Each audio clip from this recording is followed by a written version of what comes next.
Good morning এবং সুপ্রভাত দর্শক বন্ধুরা। আজকে আমাদের ট্রিপের চতুর্থ দিন।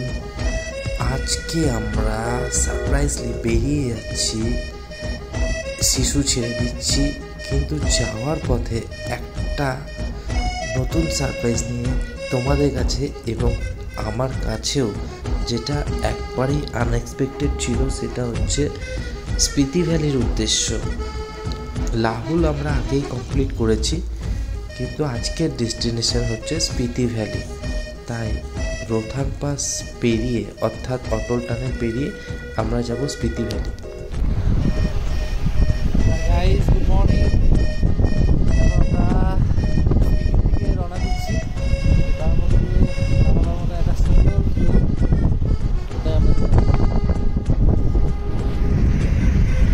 খুব সুন্দর ভিউ। এখানে বসো, ওখানে দাঁড়াও। এত প্রশ্ন।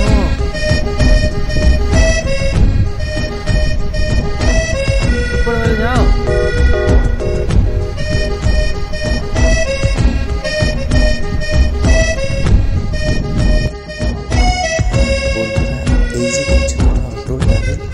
তো আমরা এখনই অটল টানেলের মধ্যে ঢুকছিলাম। এই অটল টানেলের এই মোড় থেকে আমরা এখন সোজা চলে আসবো স্পিতি ভ্যালির উদ্দেশ্যে। আসার পথে আমরা এই রাস্তা দিয়ে আসবো, কিন্তু আজকে পুরো দিনটা আমরা কাটাবো স্পিতি ভ্যালিতে এবং সন্ধ্যের দিকে আমরা ব্যাক করার চেষ্টা করব। তাই আমরা ওই দিকে না গিয়ে এই দিকে সোজা চলে যাচ্ছি, আমরা এগিয়ে যাচ্ছি স্পিতি ভ্যালির উদ্দেশ্যে। স্পিতি ভ্যালি বলতেই আমরা ভারতীয়রা যেটা আমাদের মনের মধ্যে এবং স্বপ্নে কল্পনা করে থাকি, সেটা হচ্ছে সেই যে জব উই মেটের বিখ্যাত গান এ ইশক হায়ের রাস্তা। হ্যাঁ বন্ধুরা, ঠিক সেই রকমই, অর্থাৎ তার থেকেও খুব বিশাল সুন্দর, যদি তোমরা সেটাকে নিজের চোখে দেখো।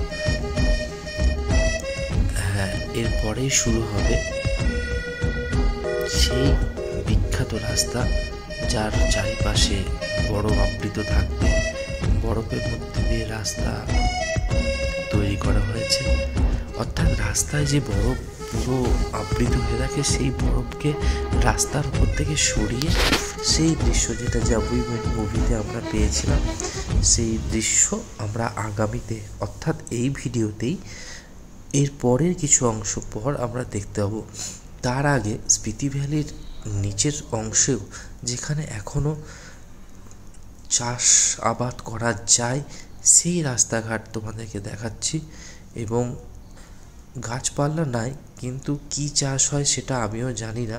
তবে দেখলাম কিছু জায়গা সমান করে রাখা হয়েছে, অর্থাৎ সেখানে কিছু চাষাবাদ করা হবে অন্য সময়, হয়তো জুন, জুলাই, আগস্ট মাসে, যখন এখানে পুরোপুরি বরফ থাকবে না। দেখো, এইরকমভাবে সমানভাবে চাষের জন্য জায়গা তৈরি করা হয়েছে। দিনে দিনে সমস্ত জায়গায়, পাহাড় পর্বত বলো, আমাদের সমতল জায়গা বলো, সব জায়গায় চাষাবাদ শুরু হচ্ছে। তাদের প্রাকৃতিক বৈশিষ্ট্য অনুযায়ী বিভিন্ন রকম চাষাবাদ করা হচ্ছে। এইভাবেই পাহাড় কেটে দেখো সমতলভাবে এখানে চাষাবাদ শুরু হচ্ছে। ভৌগোলিক তোমাদেরকে তথ্য দিতে দিতেই আমরা আরো উপরে উঠে গেলাম, অর্থাৎ স্পিতি ভ্যালির খুব কাছের দিকে আমরা পৌঁছে যাচ্ছি। তার জন্য আস্তে আস্তে ধীরে ধীরে বৃক্ষ, অর্থাৎ সবুজ একবারেই নেই, একবারে বলতে একদমই নেই সবুজ। আমরা ধীরে ধীরে আরো উপরে উঠে যাচ্ছি, যেখানে বরফ আবৃত খুব বেশি পরিমাণে দেখা যাচ্ছে। আর অক্সিজেন লেভেল, যেটা আমরা সেই সময় থাকাকালীন উপলব্ধি করেছি, অক্সিজেন লেভেল এর মাত্রা অনেকটাই কমে যাচ্ছে।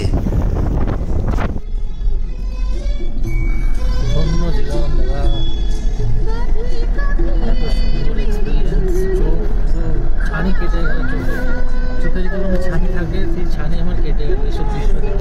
কি বলো প্রিয়াঙ্কা? ছানি কেটেছে তোমার? ছানি কেটে গেছে। এই ভিউ দেখে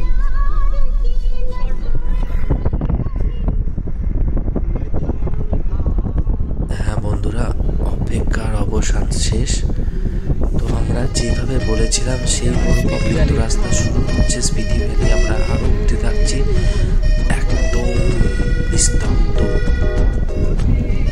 সবুজহীন এই প্রকৃতি এক ভয়ঙ্কর রূপ সৃষ্টি করছে। এগুলো চোখের সামনে দেখা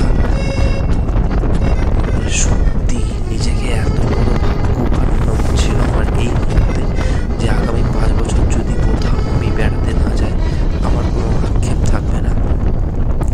তো বন্ধুরা, আমার এই ইনফরমেশনাল ভিডিও তোমাদের কেমন লাগছে এবং কেমন লাগে সেটা আমাদের জানিও। এর পরবর্তীতে আমাদের সাথে কি হয়েছিল, আমরা কোথায় গেছিলাম সেটা জানতে আমার চ্যানেলটাকে ফলো করো, সাবস্ক্রাইব করো।